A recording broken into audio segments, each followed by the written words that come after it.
Hi everyone, this is Stephen Adams and welcome back to this wealthy education video on how to trade horizontal support and resistance.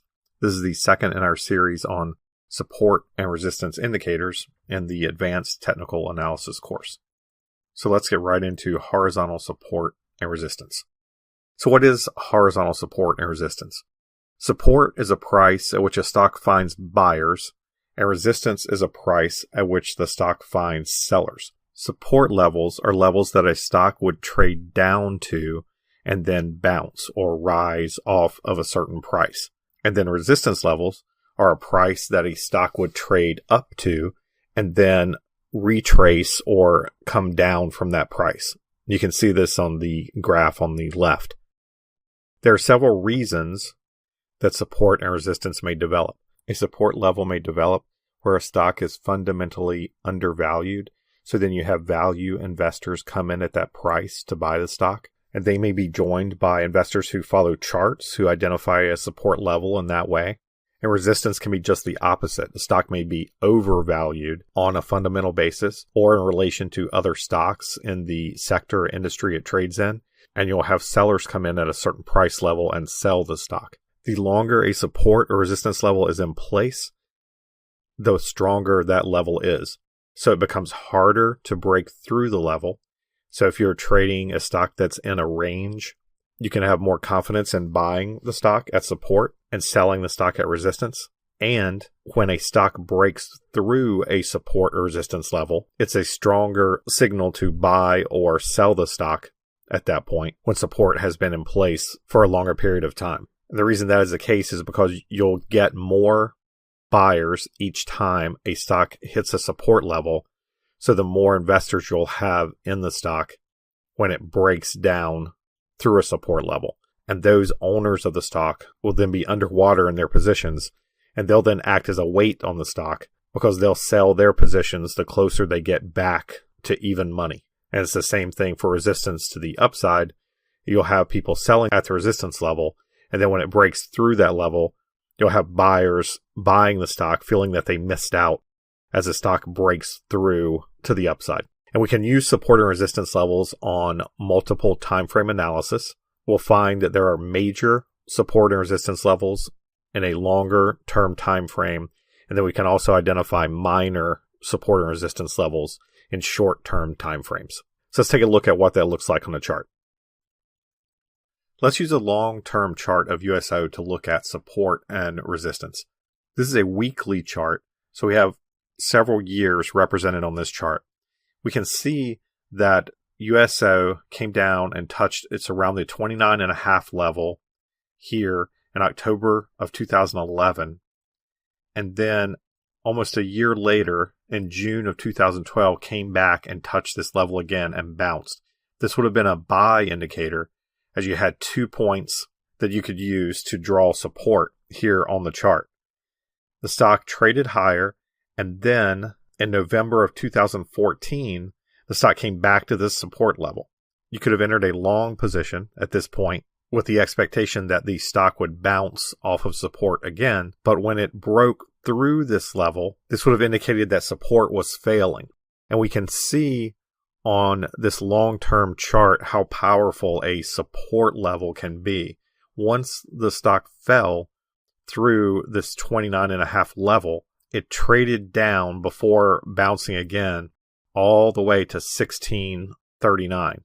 The stock bounced in what was probably a relief rally back up into the $20 range and then fell again. And we can see what happened was we developed a resistance level here. We had 2 points on our resistance line that we would have sold the stock if we were long it and trading this range now. And then the third time the stock touches this resistance level, it actually breaks through. And we see the stock move from $12 all the way up to around $15. So when you have support and resistance over long periods of time, a break through those levels is usually very powerful and can be traded in the direction of the break. So if we had gotten long at the support level, as we said earlier, we would have sold as it broke through that support level and taken a loss there. And then we could have turned around and shorted the stock as it kept falling through that support level. Support often becomes resistance, and resistance often becomes support. You can see that here in our resistance level. This became support for the stock when it bounced in August of 2015. It came back up, went back to this level again, which would have been a support level at the time, in November of 2015, but it broke through that level.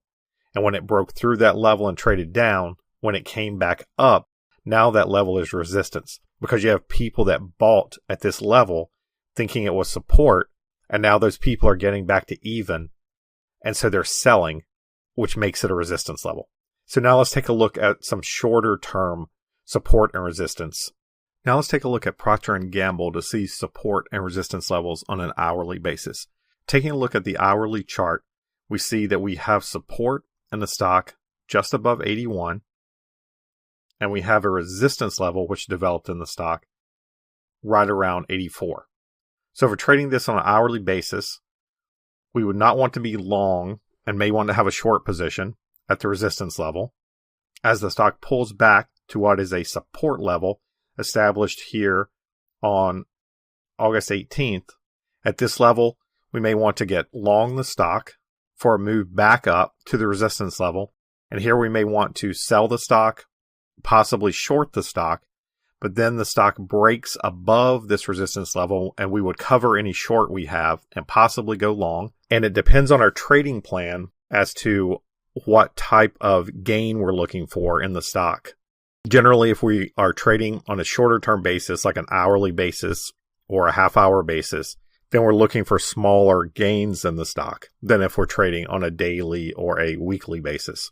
So as the stock moves back into what would now be a support level after it's risen, we may want to go long, but have a tight stop as it breaks through resistance. So we may take a small loss here, and then we'd look for the stock to trade back down to support. So we can see it moved up. So we may have taken some small losses in our trading plan, and your trading plan should be set up so that you actually can take multiple small losses, but when you win bigger, and it more than makes up for the small losses. Here we trade back down to support, where we may have gone long the stock or covered our short position, and we see a move back up to 82.5 and a move back to support. So we still may be long from the stock touching support here, and if we hadn't sold the stock as it moved up because it didn't reach our profit target, then we would sell it and take a loss here at support. I'm going to zoom out to a daily chart because we're looking at multiple time frames to show you what our support and resistance lines look like here. Since we're trading the hourly, we'll see that this is a very small section of the chart, and it may or may not be major support and resistance that we're trading on an hourly basis. If possible, we'd like to trade around major support and resistance levels, but depending on how short our time frame is, we'll want to keep these in mind, but we may be actually trading minor support and resistance levels in a short-term time frame. So if we zoom out, we'll see that there was actually a major support and resistance level here around 82 in our time frame. So we want to put that in and then zoom back into our time frame and see if that had any impact. So this is the line we just drew, which is the major support and resistance level around 82. And we can see that the stock actually bounced off of this support level a few times. So it could have used it for a very short-term trade. And then we had a gap, a couple of gaps here. And we came back to this level as a support level when the stock came down again and closed these two gaps, and then a move up from the major support level. So as you're drawing your support and resistance levels on a short-term time frame, it's always helpful to have the major support and resistance levels from the higher time frame, in this case the daily time frame, within your chart, and to use those levels as well as the minor levels of support and resistance in your trading. Thank you for watching this video on horizontal support and resistance levels. In our next video, we'll be talking about parallel channels. I look forward to seeing you in the next video. Thanks.